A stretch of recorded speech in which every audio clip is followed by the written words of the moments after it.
Hi guys, welcome back to Football Talks, our podcast. And today I'm happily to say that we have here as a guest Coach Mano Polking, so former head coach of the Thai national team, and also with a huge experience here in Thailand. So more than 12 years, 13 years coaching professional teams here in the Thai League One, and also with experience in the Southeast Asia and in Vietnam. So it will be a great talking, a great podcast this evening. So, Coach Sam. Okay, hi guys. Just want to say thank you for tuning in for all the last episodes, and I'm really excited to be speaking today with Mano Polking because obviously being half Thai, big fan of the Thai national team, obviously. So yeah, what a pleasure! I'm excited for today's one. All right. So now I'll give the microphone to you, Mano, so you can maybe start talking about your journey from a kid to a player and then to a coach. So you can tell us any story that you want, so the microphone is yours. So welcome to the Football Podcast. Thank you. Thank you very much, guys. Thanks for the invitation. I always like to talk about football. Of course, I participate in many podcasts also in the past. I will try to make it short, just to understand the journey. I'm now living, of course, very long in Asia already. Alone in Thailand, I'm 11 years plus 1 year, a short spell, the COVID time in Vietnam. But I'm been working with football away from Brazil since 25 years now. Yes. I was 7 years in Germany, I was in Portugal, I was in Cyprus, these three countries still as a player. And then I got the invitation from Vini Schaefer, that time to be his assistant coach. That is where I start the coaching journey. I was his assistant coach in Emirates first, after we went to Azerbaijan.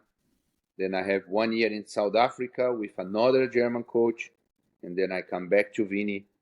And that's actually the reason I am still here, because the last work with Vini was already in Thailand in the national team. I was his assistant coach 11 years ago. And then 10 years later, I was then the head coach of Thailand. That's why, of course, my history with Thailand is huge. It's like a second home. I'm still here. I'm now in Bangkok. Okay, I'm probably leaving the country, but this is the next,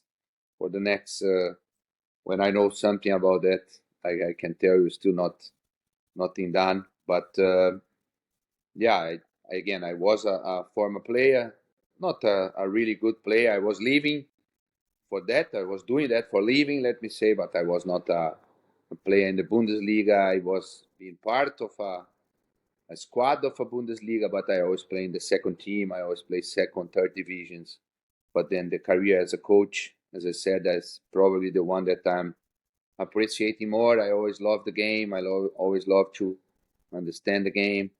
And I know you, also Yuri, especially now, working a lot now also with footballers and also being a coach. I mean, it's a nice job when you can do something that you really love and can provide also for your family security and everything. That makes that really special. And that is how I feel. I don't know how long I can do that, because now after the national team, I can tell that I feel the other side a little bit of the job, a little bit more stressful than usually. And that costs sometimes a lot of energy. But again, so long I feel the power for that, and so long I still have the desire to make teams play the way I like, to achieve something. So of course I will keep doing. And yeah, I believe that is the short introduction. And yes, it will be very interesting to hear from you. I'm sure a lot of stories about Thailand, Thai football, young players, development. So before we touch in all of this, I would like for you to talk more about the beginning, because I get this question very often in the academy, like, "Oh, Coach Mano, is he from Germany? Is he from Brazil? Is like they are very confusing." So maybe you can touch more about the very beginning, like when you was a kid, and then when you start playing in a youth team, and then how was it to become a pro? Where was it? Yeah. Look, I'm actually a Brazilian, but I have a German passport for two reasons. One, because again, my grandpa was German, but he left Brazil in the first war time. He was very young. He married a Brazilian woman. My dad came, and my dad didn't speak German. Never, I mean, went to Germany just for visiting. But I got, because of that, the German passport. And after I lived 7 years in Germany, and I have also family there. I mean, I have two kids studying in Germany. I have my ex-wife there, a lot of friends in Germany. That's why the connection with Germany is still, yeah, part of my life, let me say. But I was born in Brazil. I was going to the school in Brazil. All my family is in Brazil. My sisters, my mom, my dad, childhood friends. And when I was 18, I started the football career. Let me say, the youth I play in my town. As you know, Yuri, Brazil is very, very big. I mean, it's a big country. We always play first in your state. I was playing the Campeonato Gaúcho, let me say, from the youth, playing against Inter, against Grêmio. I was playing in the team of my city, but we were competing in that Campeonato Gaúcho from the youth, like under 13, under 15, under 17. And then with 17, I got the first offer, not a real professional contract that I signed, but I was training in a professional team because one agent in Brazil that time said that he saw some potential and he would like to bring me to Portugal. Because many Brazilians also, the first or the easiest step, because of the language, the culture a bit, is to go to Portugal. Many Brazilian players playing in the Portugal league. And that was being my way as well. So I went to Portugal with 18 years old. I live in the stadium from Benfica, Lisbon, because there was all the youth were all the juniors, the under 15s, under 13, everyone was living in the stadium. Inside they have like all the accommodation, all the food and everything. And that is where I start my career, still not having a contract. I was playing in the second team of Benfica, then in the third division. That times they call Segunda B in Portugal. Alverca was the name of the team. The team belongs to Benfica. So many youth players that didn't reach the first team, they were all then on loan, let me say, to that club. So I was then in this Alverca, but I didn't play much. I was also missing home then because I was not playing. Was the first try, let me say. So I decided to go back to Brazil. Then I play in the second division in my state in 3 different teams. In Brazil, you have always short contracts, sometimes 5-6 months contract to play the Segundona from the Campeonato Gaúcho. And then after that, I decided, I mean, I have a little bit pressure from home, like maybe you will not make it. I have 3 sisters studying medicine, and so the academic way.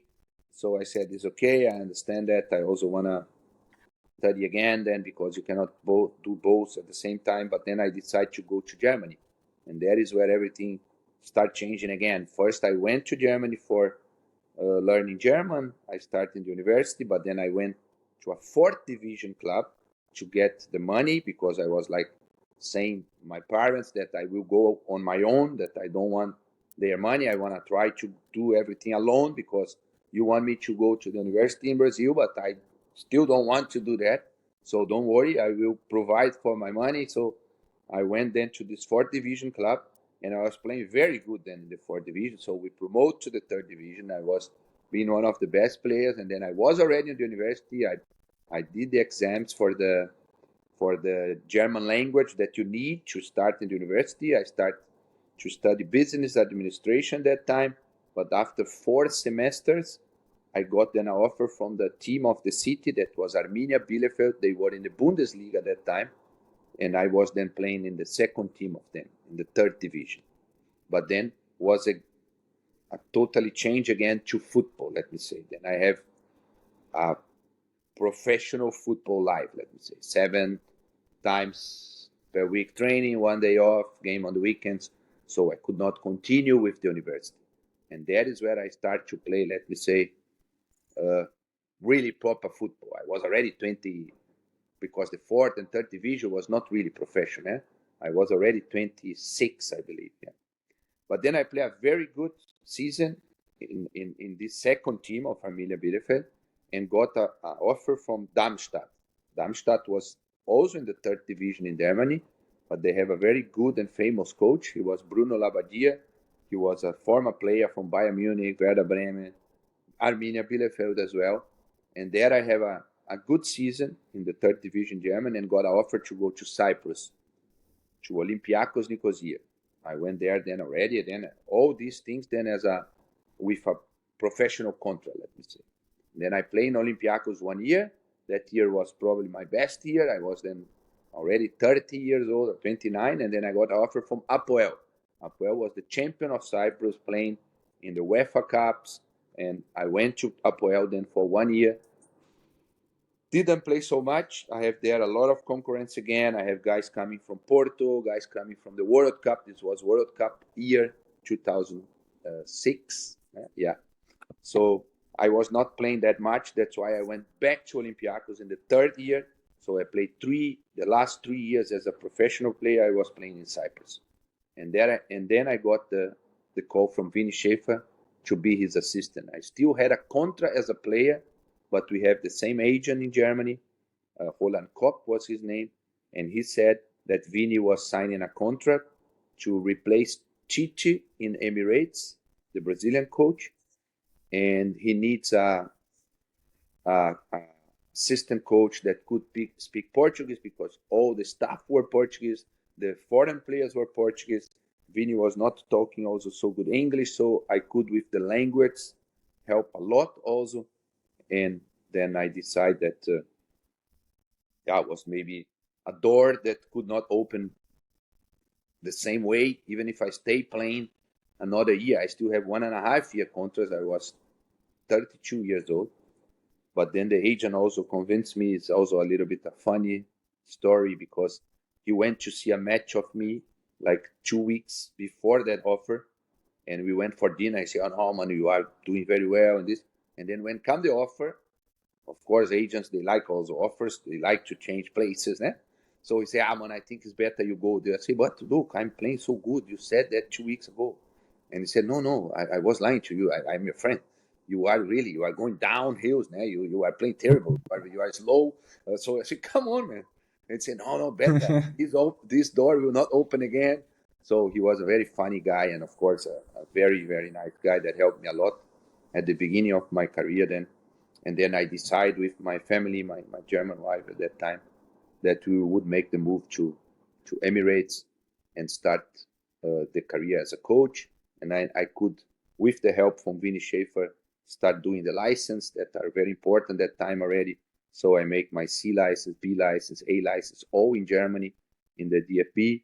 And then the pro license I could do already here in Asia when Thailand opened the first course. So I could make all this academic and all the papers that we need nowadays for a coach. And then I got ready with that and start to work here after 2 years with the national team. Unfortunately, we got fired as well, but then I got an offer from Army United at that time to be the head coach. Then I moved from Army to Supan. Then, of course, the biggest or best moment that I have in Thailand with Bangkok United, because I was very long at the club. We built the club together. The club was fighting for relegation 2 years when they are new club. And when I arrived there, we start to work very good with the president, with Kunka John, and with the people who are working around with my staff. And then we could bring the club to some top club. I can say nowadays they are now also being top of the league. They are totally settled. They have a good training ground. They have a good infrastructure, and we built that all together. I'm very proud of that time. And to be very long in a club is also not easy for a coach. And yeah, after that I went to Vietnam, but then was a COVID time. They stopped the league. I went back to Brazil on holidays, and then I got the call from Madame Peng, who was the new manager of the national team in Thailand. Got the offer, was very happy, very proud for that, because Thailand was being my home. And of course, if you can coach the national team, you are then achieving the highest possible for a coach. And then I had 2 fantastic years with the national team where we won both competitions that we played, the 2 AFFs. And yeah, unfortunately, it comes to an end after the loss against China. And now we have to see what's the next step. I've got a question there. What's the biggest difference, like from coaching a club to the national team? So like, do they face different challenges, and what were they? Yeah, it's really a huge difference, I must say. I like to coach the national team or to have that kind of structure to coach, because for a coach you can always pick up the players that you really think they can fit in your system. It's easier every FIFA day or every tournament. It's a new choice. Yeah, you can take players that are in a good moment in the clubs. You can change in a club. You have the daily work. It's like a Monday to Monday almost. You're gonna have a 1 day off, but you have every weekend a game. Of course, it's also nice because then you have that daily job. It's very important also for a coach, for training, for all this stuff to make your team really play. You have more time for that, but you get sometimes a squad from 26, 30 players, whatever, and there is no big changes in 6 months until the window open to change. And with that, you have to make your team work, and then you have the normal pressure that we all coaches have, but then it's a week pressure, let me say. Every weekend you have a game. If you win, you are good. If you lose, you are bad, as we know. Then come the next game, you have to recover from a defeat, or you have to keep winning, but it's totally different from the time also, totally different also for the organization, because you have sometimes short periods for tournaments, like we had here in Thailand. Okay, I don't know if in all the countries will be the same, but of course you deal with different problems. Then you have a lot of good things, but you have also some things that are not easy to deal. You have to have a good relation with the clubs. Now you have to get the players. Here in Thailand, it's not that simple. Even if it's FIFA day, sometimes you have to compromise a little bit. You have to understand the clubs. The clubs, they have a lot of power also here. Now it's a bit different than other countries. But again, overall was of course 2 fantastic years where I learned a lot, and especially where I enjoy it a lot, because the Thai players, when you get them all together and you can pick them all together, they have a lot of quality, and that makes the job easier for a coach now. Okay, brilliant. No, good answer. Which was were there any like standout Thai players that you've worked with in the last couple of years and you thought, wow, this player has a lot of potential? Yeah, I mean, people know that I always said that in the last interviews. I mean, I have these 3 players actually, or almost 4, I could say, that always since I am here as an assistant coach, they were already there. I like players like Mui, Tira Sudanga. For me, in his peak, he was probably the best striker I ever seen. He was scoring goals after goals and with a huge quality. He also tried to get out of the comfort zone. He went to Japan, he went to Spain. What I always say, that's very important here for the development of the Thai football, that these players make the move and take the courage to get out of that comfort zone, or because here they are good, they will be playing in big clubs, they will have a good life, they will have a good salary, nice families, everything. But if you go where you have a challenge, where the league is stronger, where the players that are with you are stronger, that's the best way to improve. And sometimes you are good for the Thai league, but then you will be always good for the Thai league. If you don't take the opportunity to go where it's more difficult for you, maybe you don't improve the way you could improve. But again, coming back to your answer, I mean, Mui was one that impressed me, of course. Tiraton, Messi J, Tiraton and Messi J were very good players, not only here and in the national team. They went to Japan and play in Japan fantastic years. Tiraton is champion of the J League. Messi J was in the 11 of the league, playing for Sapporo. he's still the biggest transfer between clubs in Japan when Frontale paid $4 million to get him from Sapporo. I mean, these are things that you can be proud of it, and they are, of course, from the quality than amazing players. And I had also a very good relation, I can say, with Sarash. Also, Tang was always being very good and always playing with me, and I like the player also a lot from the character. So these four guys were a lot involved in my time here, and particularly from the young boys that are coming, of course, with Czech and Bank, especially these boys are Czech is doing the same, going to Japan, improving a lot. Bank for me is a huge talent, probably the new Tirasil, and Chris Adar, everyone knows, was my favorite player. I know there is also a lot of discussions about that because I play him as a central defender, but he can play also in midfield. Of course, we know that playing that very good in Chonburi.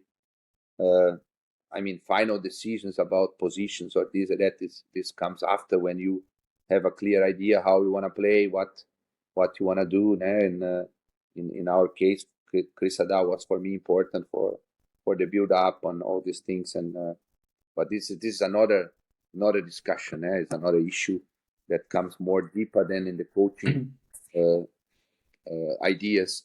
But I mean, talking about the players, as you asked me, I think these are some players that I can remember.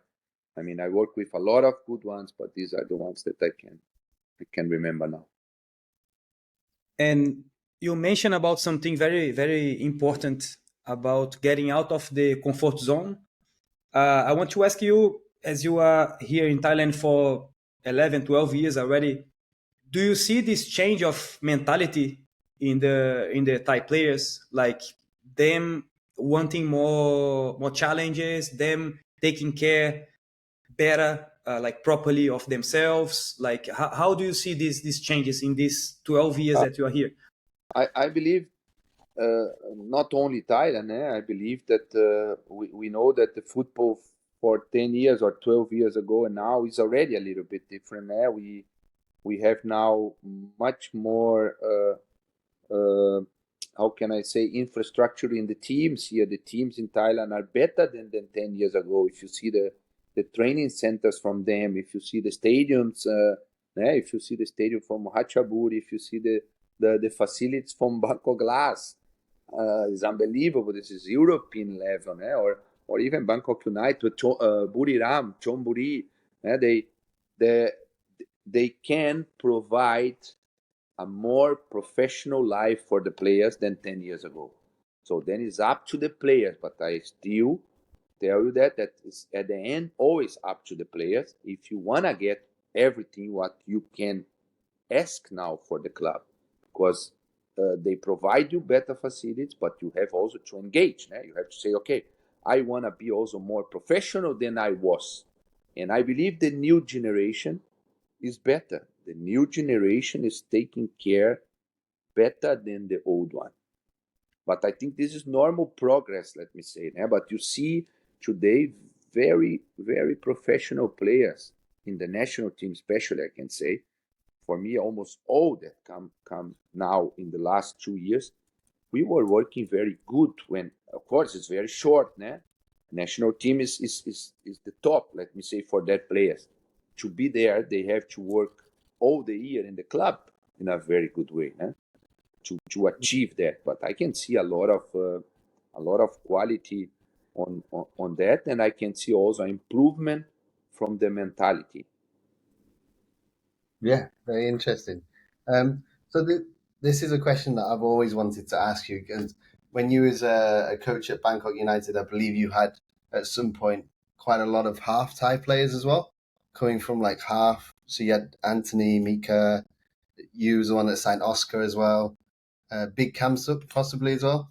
So you had quite a lot, and many more that I may have forgotten. Did you see a difference with the half Thai players growing up in different countries and then coming to play in Thailand in comparison to local players?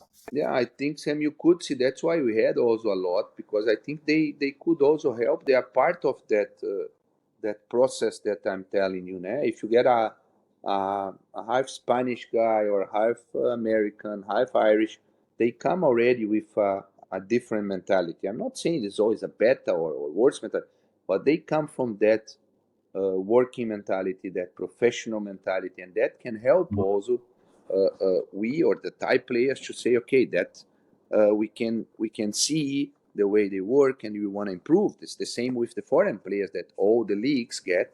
When you see these guys coming and working in a different way, you can learn with them. I'm not saying that all of them. You sometimes you will find also a half one that is lazy. It's then up to the coach what you are looking for. But of course, it's important to have different perspective from different countries. I always said that is important. If you come from America, if you come from Ireland, if you come from Spain, if you come from Germany, we have also Tom Bia was not a half here. He's Thai, but he came also with a different mentality, with this German discipline, let me say, or Michael Falkes guy come also, okay, not as a Thai, but as a Filipino, but playing in Europe, of course, in Denmark, and with a different approach also for goalkeepers, already being a modern goalkeeper.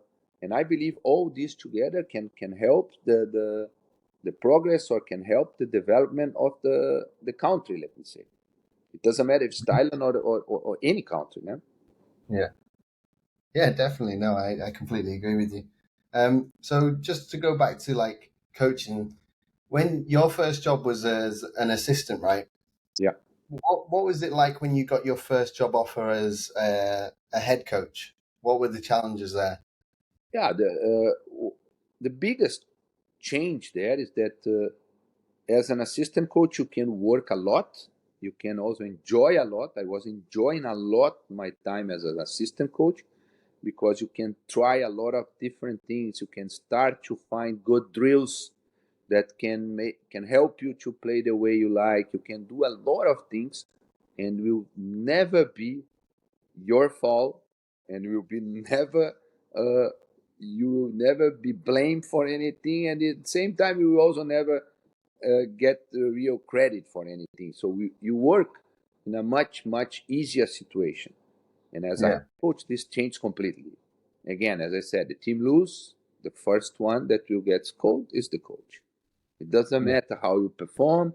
Football is about results. People care about results. Of course, in a long term, I believe that performance will bring you results. That's why I care a lot about performance, because I believe if you are playing good, and playing good doesn't matter if you lose 1-2 times, at the end you're going to win more than you lose. That's important. But the big difference is clear, is that one, that you are then the one that is responsible for that results. And as an assistant coach, you have responsibility, of course, from what is your job, what is your duties, what your head coach is asking you to do, but he is the one that you have to provide what he's asking for you. As a head coach, no, then is the club, the fans, the team, that is all your responsibility. No, that totally makes sense. So if you ever were on like the back end of maybe like a losing streak, maybe if you lost like 2 or 3 games in a row, how then would you try and recover from that as the head coach? That's the part that I told you that is very difficult, and where I always joke that I probably cannot do that job for so long, because I'm a very competitive guy anyway. Yuri knows me a little bit. I mean, I'm a bad loser, first of all, and especially when you are then losing in your work. I mean, where you have responsibility, where the people are giving you the responsibility for that loss, and you are the head coach at that moment. I am a guy that normally can never sleep after a defeat. For example, I'm crazy. I want to see the game again. I'm laying in my bed, rolling right and left, thinking what should I do different? Why I didn't change that one? Why I played that one? Or why these things happen in that moment of the game? So, and imagine this is after a single defeat. Imagine when you lose 3-4 in a row. I mean, actually, it happens to lose 4 in a row only one time in my career, and that is where I get fired straight away after the fourth one. So then you know already that things are coming, and that you will probably be in troubles, and you will probably lose your job depending on the pressure, depending on which team you are coaching. But it's very important to keep calm and then to show your players. That's what I always said after defeats. I know it's a cliche, but it's true. It's there where you can learn something. You probably will have something to learn because you just lost a game. You probably make some mistakes, so you have to keep calm that week and work a little bit on some important points after the defeat to show your players, look, that is where we can do better. But again, as you said in your example, then you will lose the second one, you lose the third one. It starts to be very difficult to control that, because then is where the coach must really step in, because that is where some players then are not happy. Some players that are not playing will get stronger because you are getting weaker as a coach. And then you start also to doubt your 11. You start to doubt your system. Then you make changes, and imagine you make the change, but then you lose again. And then what you do the next game? Should I keep believing on the first idea, or should I believe now the second idea? So you get very easy in a very difficult situation where you have many doubts. So it's important to keep calm and to say, look, if you believe in that process, you have to take the result as part of the game. Analyze that good, analyze what went wrong, try to fix that. Maybe, of course, try to change 1-2 players, maybe to do better on some situations that you see the players as an individual was not doing well. Correct the things that you are not doing well as a team, and let's go. I mean, at the end, you cannot control. At the end, if this will cost your job, is also part of the business, and you only control what you can control, and the rest is the business involved. Yeah. Oh, very interesting. So I wanted to change topic a little bit towards the end now. If you were scouting and looking for like younger players and young talents coming through the youth system, what 3 key points would you say you'd be looking for first? Look, I love to watch all the youth tournaments. I'm the guy that, if I'm even walking on the street and I see some boys playing, I'm that kind of guy that stop and keep watching what they are doing under the bridge or whatever. I love to see tournaments. For me, I said Yuri also many times, anytime you want me to come or invite me to watch a game, I like to watch football from all ages, and I really love that game, let me say.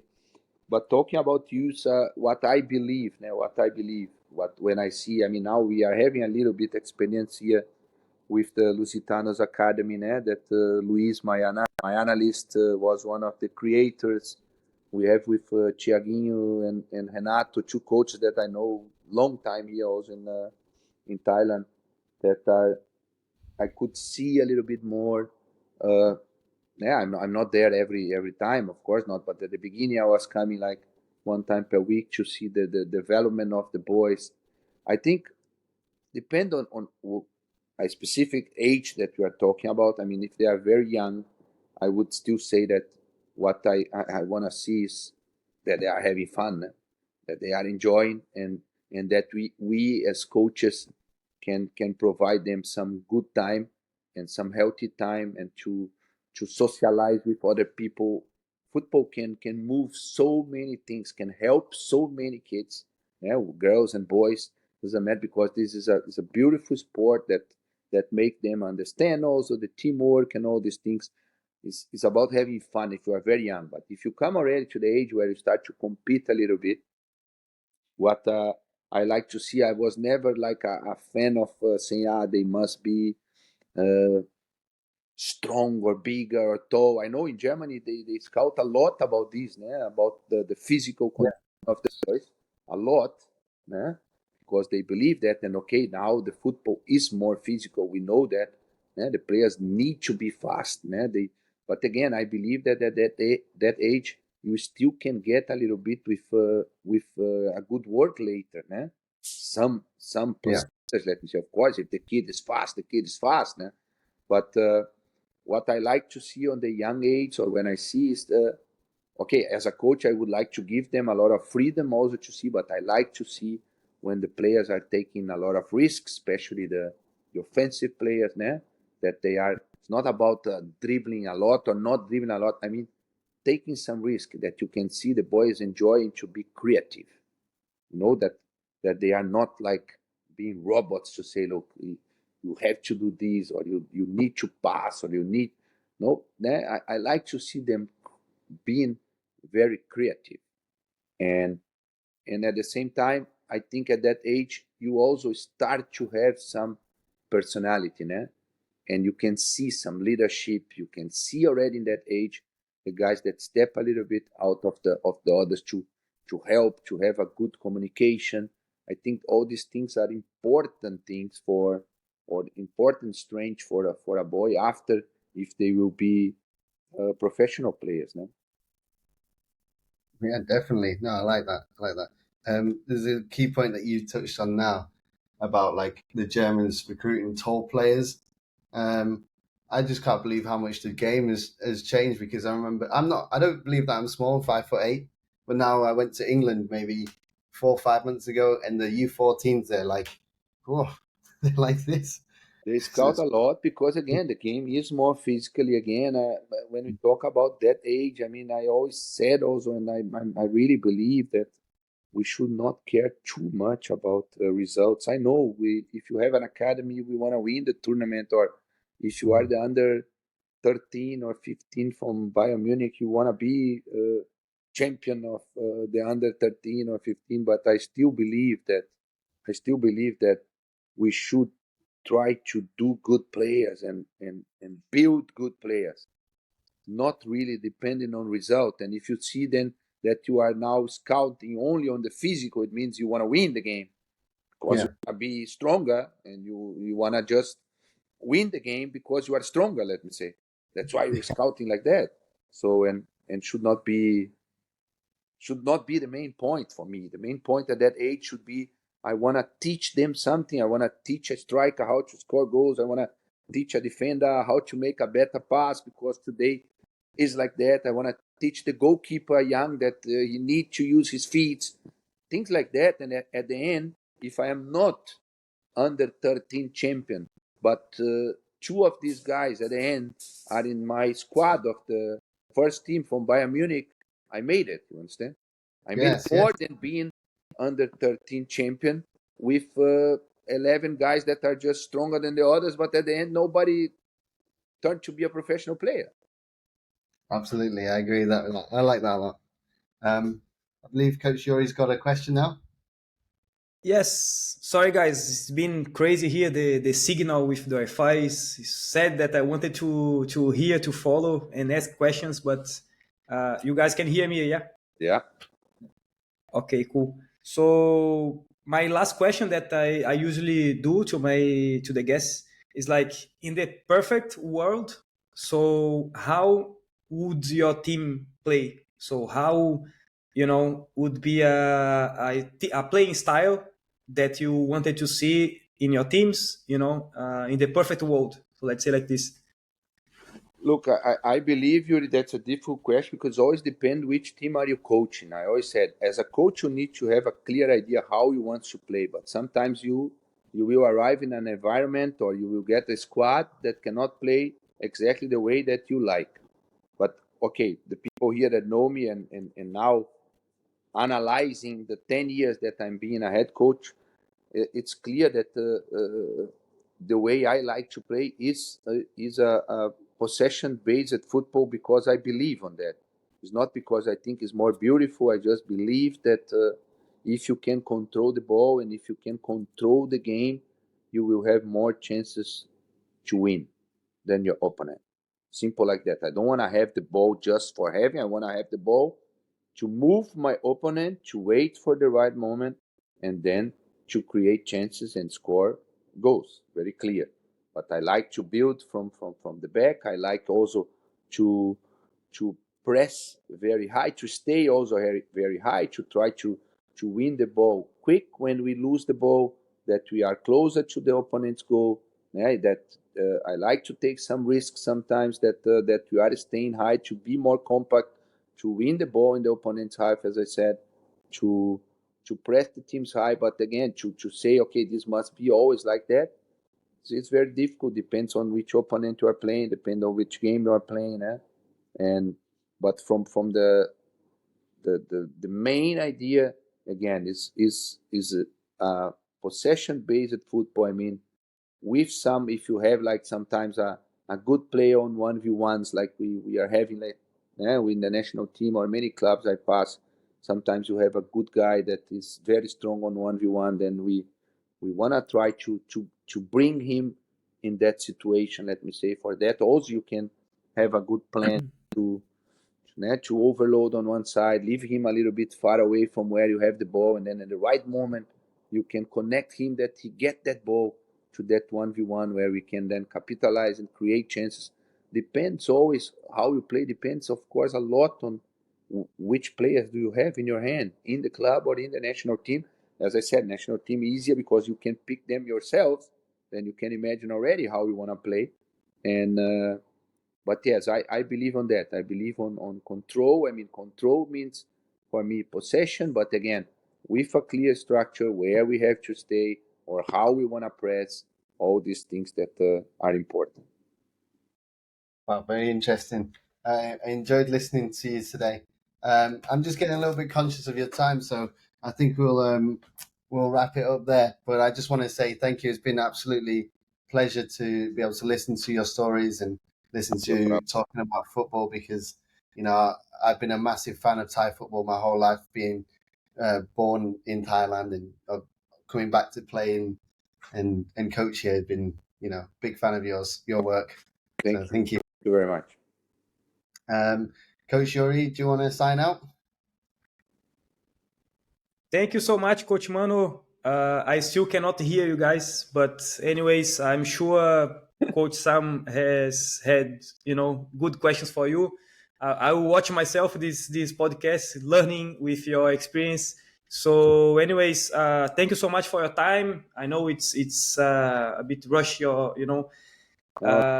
time, but thank you so much again. I think the audience can learn a lot with you talking about your coaching style, coaching career, your playing time. So that's what we want here, to talk about football, to give some guide to the young generation, for them to have someone to follow. So thank you so much, and I hope to see you again here, in a few months, Thank you. With another conversation, another episode. So thank you so much, Sam. Yeah, no, thank you again. So just want to say to everyone that's tuning in today, I appreciate you all watching and tuning in also the last episodes. So make sure you subscribe. We'll definitely, hopefully, get Mano on again when he's got his new challenges and new experiences to tell us all his new stories. So thank you guys. Subscribe, like the video. See you later. Thank you guys. See you. All the best, All the best. Thank you guys. Okay, bye. Good.